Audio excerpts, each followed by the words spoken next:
Falahi stock market analysis में आपका स्वागत है दोस्तों। आज हम बात करने वाले हैं एएफ इंटरप्राइजेज स्टॉक्स को लेकर। दोस्तों सबको मालूम है इस स्टॉक की हालत ख़राब होती नजर आई थी और अभी तक ये शायद आपके पोर्टफोलियो से भी स्टॉक गायब होता हुआ नज़र आ रहा होगा।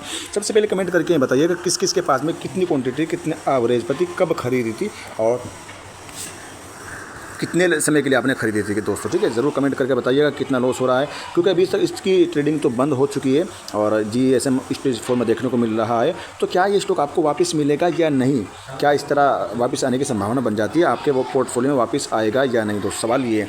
तो बहुत सारे व्यूवर्स का कमेंट यही आ रहा है कि ये स्टॉक सारे पोर्टफोलियो से गायब हो चुका है, क्या करना चाहिए, हमें ये स्टॉक मिलेगा या नहीं मिलेगा। देखो, जब तक जो इस सेबी ने जो उस पर पाबंदी लगा के रखी है, सेबी की तरफ से जो पाबंदियाँ है, या इसने कुछ भी काम गलत किया होगा तो सारी सी बात सेबी का डंडा सख्त पड़ता है, तो इस वजह से इसकी ट्रेडिंग बंद होती नजर आई। हाँ, जैसे इसके जो नियम कानून रहेगा अगर उसका पालन ये करता है, जो इसका जुर्माना जो भी लगेगा इसको, जिस वजह से इसकी ट्रेडिंग बंद की गई, और उसमें सुधार करता है और माफ़ीनामा लिखता है और अपने अंदर अच्छाइयाँ लेकर आता है और किसी तरह का फ्रॉड करने की कोशिश नहीं करती कंपनी, और सही समय पर जिस तरीके से नॉर्मल तरीके से सभी कंपनियाँ चलती है उसी तरीके से करने की कोशिश करती है, तो इसकी ट्रेडिंग वापस आ जाएगी। क्योंकि मेरे पास भी इस तरह के पहले कई कंपनी के शेयर थे इस तरह मेरे पोर्टफोलियो, मुझे मालूम ही नहीं पड़ा तो उस मेरे पोर्टफोलियो से स्टॉक गायब होगा। फिर मेरे को महीनों बाद मैंने जब उसको ढूंढना कोशिश की कि मैंने तो उस स्टॉक का गूगल पे कहीं भी सर्च मार तो नहीं मिल रहा था दोस्तों। ठीक है, पोर्टफोलियो से गायब हो चुका था, लेकिन 3-4 महीने के बाद वो मेरे को वापस आता हुआ नज़र आया था दोस्तों। ठीक है, 3-4 महीने के बाद वो स्टॉक मेरे पोर्टफोलियो फिर से आता हुआ नजर आया। जब वो मेरे पास में आ गया तो मैं सही समय पर जैसा भी था, मेरे को लॉस था प्रॉफिट जो भी था मेरे को, मैं तो अपना प्रॉफिट जो लॉस था अपना प्रॉफिट बुक करके या लॉस बुक करके बाहर निकल गया था दोस्तों। ठीक है, क्योंकि भाई मेरे को डर लग गया था बहुत ज़्यादा इस तरह का होता हुआ नजर। जाहिर सी बात है दिल की धड़कनें तेज़ हो जाती है दोस्तों। वही कंडीशन आपकी भी देखने को मिल रही है, मुझे मालूम है दोस्तों।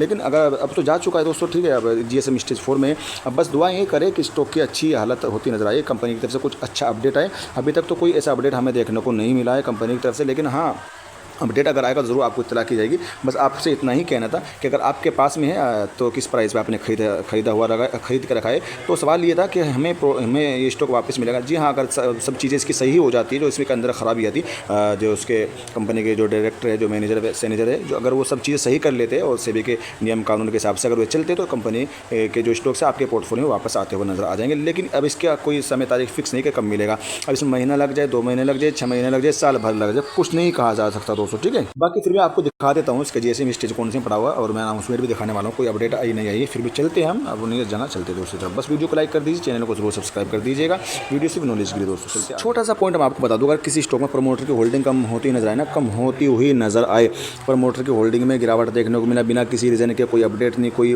कुछ नहीं। अगर देखो सेलिंग अगर कर रहे हैं, जैसे किसी का डेट है, डेट कम करने के लिए, उधार चुकाने के लिए अपनी होल्डिंग को सेल कर रहे हैं, गिरवी रखे, तो बात समझ में आती है दोस्तों। ठीक है, लेकिन यहाँ पर कुछ अपडेट भी नहीं बताया गया, कुछ समझ में भी नहीं आया और चुपचाप तरीके से प्रमोटर अपनी होल्डिंग को सेल अगर करते हैं तो जाहिर सी बात है स्टॉक में कुछ बड़ा होने वाला है, कुछ लफड़ा होने वाला और आपको दिक्कतें आगे आने वाले टाइम में देखने को मिल सकती है। तो ये पॉइंट ज़रूर याद रखिएगा, किसी स्टॉक में प्रमोटर की होल्डिंग कम होती ही नजर आए उसको नज़र में ज़रूर रखिएगा दोस्तों। ठीक है, अपनी वॉच लिस्ट में ज़रूर रखिएगा और आपको क्या करना है, आप समझदार, आपको मालूम ही होगा कि आपको क्या करना है, लेना है या नहीं लेना है, वो आपको डिसाइड करना है।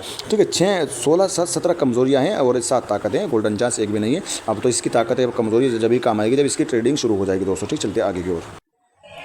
जिसे मैं आपको दिखाने की कोशिश कर रहा हूँ, यहाँ पर आप देख लीजिएगा ट्रेडिंग ऑन और अकाउंट ऑफ जीएसएम, यानी इसकी सीधी सी बात ये है कि इसकी जिसका व्यापार था उसको बंद कर दिया गया और अकाउंट जीएसएम स्टेज जो है वो चालू है इसकी, और जीएसएम स्टेज 4 में स्टॉक पहुँच चुका है। अब अगर इसके आगे पहुँचता है तो दिक्कत है, अगर जीएसएम से भी आगे स्टॉक पहुँचता है तो दिक्कतें तो बढ़ती नजर आएगी, अगर इससे नीचे आता है तो अच्छी चीज़ें भी आती हुई नजर आएगी दोस्तों। ठीक है, जिस तरीके से मैंने आपको पहले भी दिखाया था, ईएसएम स्टेज 4 में देखने को मिल रहा था, जीएसएम 0 में देखने को मिल रहा था स्टॉक, लेकिन अब ईएसएम 4 से निकलकर और जीएसएम 0 से बढ़कर जीएसएम 4 तक पहुंचना हुआ नजर आया है स्टॉक दोस्तों। ठीक है, देखते हैं अच्छी चीज़ें क्या है, जैसे कंपनी तरफ से कुछ अच्छा अपडेट आएगा वो दिखाने की कोशिश करेंगे। बाकी नीचे दिखाने की कोशिश करूँ मैं तो आपको दिखाने की कोशिश करूँ दोस्तों। बस यही अपडेट 28